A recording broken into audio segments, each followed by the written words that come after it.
Welcome to the Snake Pit. Alright, we are back with stage 6. Looks like it's going to be a fairly simple kit. Starting to get the skeletal structure that all the saucer panels will attach to. Still working out of, this should be the last one out of this volume 2 book here.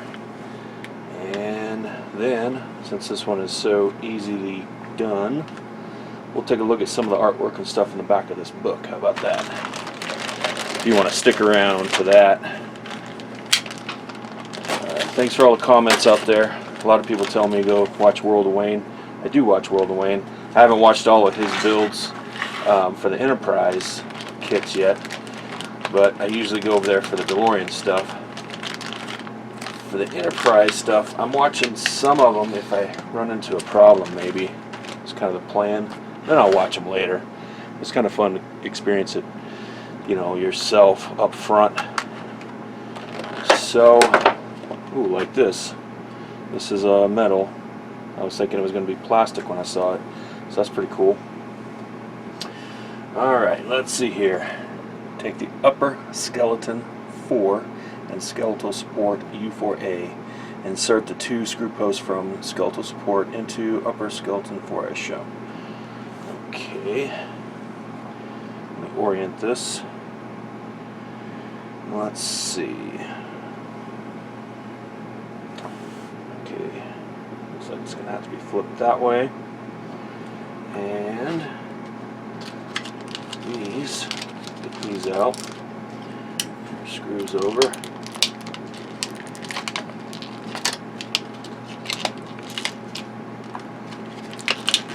Okay. Yeah, nice. These feel like metal as well. Okay. Looks like we want the taller one. And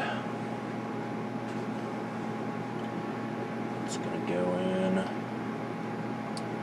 something like this.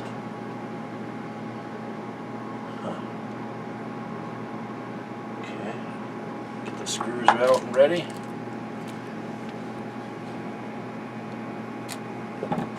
BM. Some screws to go into metal. So we go start them with this one.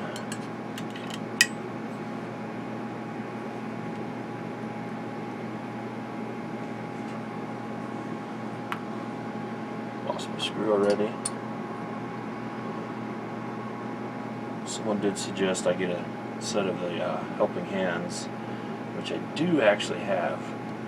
Use it when I solder occasionally. Just gotta dig it out one day.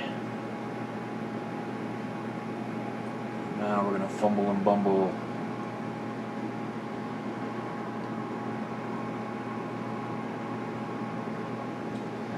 We got those started. I'm gonna switch to the screwdriver.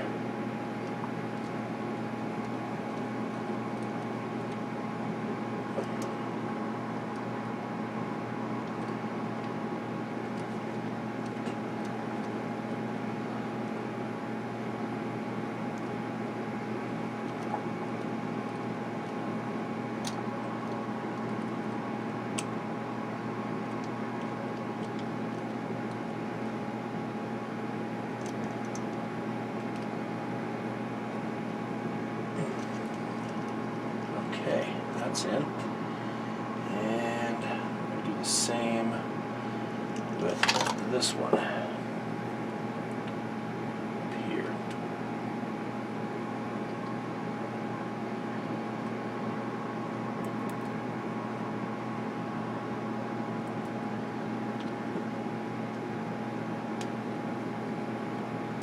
Started.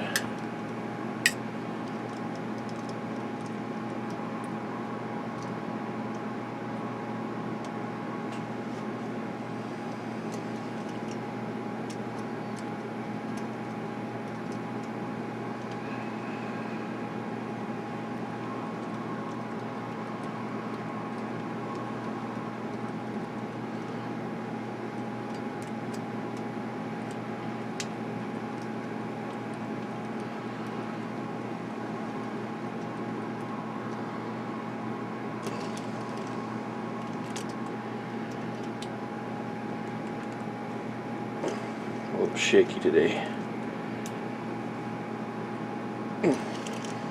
Okay. Alright. Well, those are in.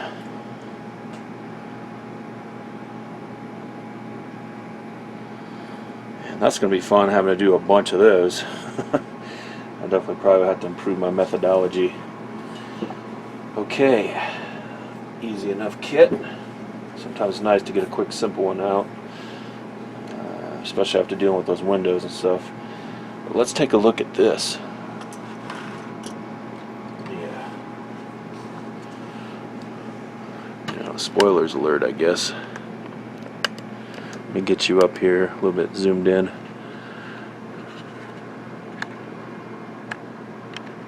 Okay, how about that?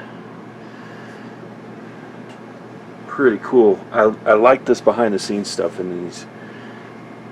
Separation anxiety.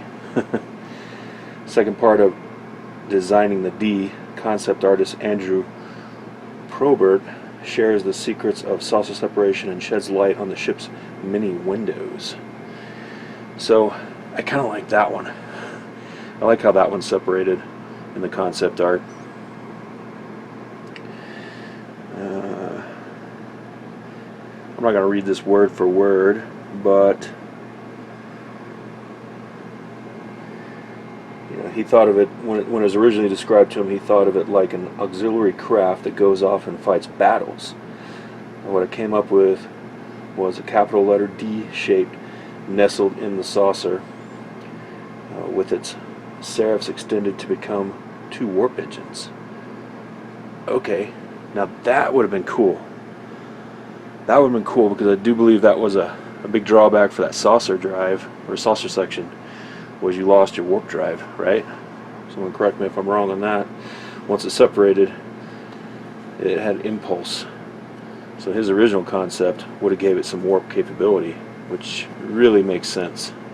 Really makes sense. Even if it wasn't going to be, the speeds that the full ship had. If you can get up to warp 5, you can get places. This one here, panels separating Enterprise components.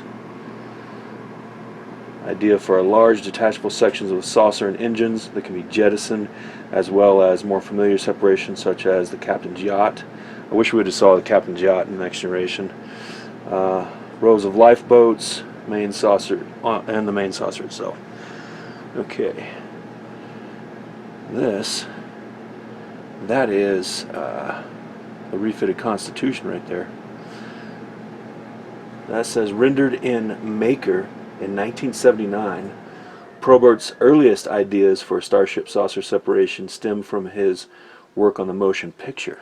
So they had plans to separate it out in the motion picture.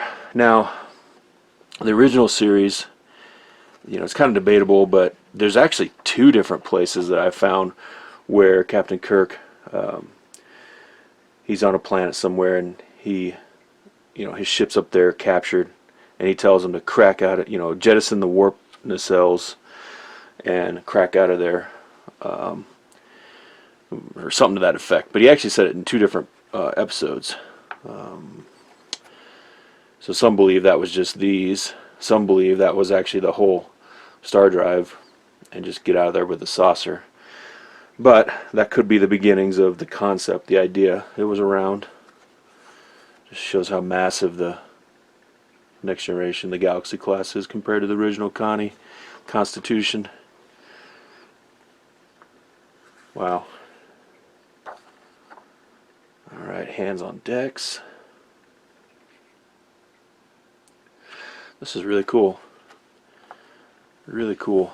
Like all this concept arts and stuff. Gotta see where it came from. Building the ship. Alright. 3 main models were used to represent the USS Enterprise 1701D on screen, each one painstakingly crafted by teams at the top of their game. Okay. Trying to look at the sizes here. Largest complete filming model of the Enterprise D would be split apart into saucer and battle sections.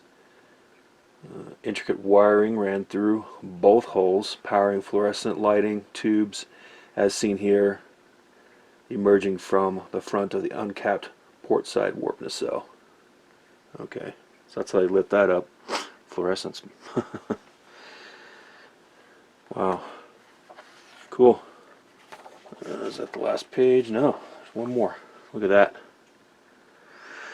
Alright, I'm going to read up into that. Very cool stuff in these magazines, in these volumes, if you will. So that's volume 2. Done. Thanks for hanging out and watching these. Boom.